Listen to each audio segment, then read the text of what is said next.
Hey guys, this is Sid Patel, CEO of Beverage Trade Network and International Bulk Wine and Spirit Show. We are live from San Francisco here, day 2 of the IBWSS show. I'm here with Christopher Toral. He's going to talk about this amazing wines. If you're looking for a wine from Chile, especially private label programs or even his, controlled labels, he can help you out here. So Christopher, why don't you give us a pitch on why people should do business with you? Very simple. 250, it's what this brand is all about. I plant 250 trees in any country, any new state that I go to. And that's what I will do.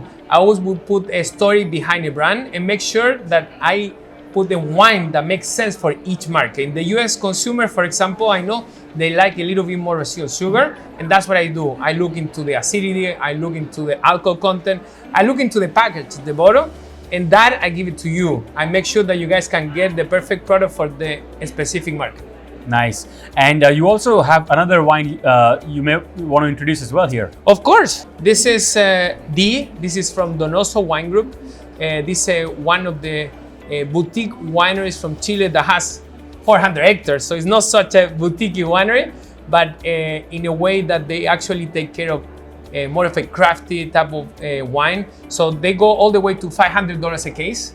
We're talking about retail price of over $100, and the quality over delivers.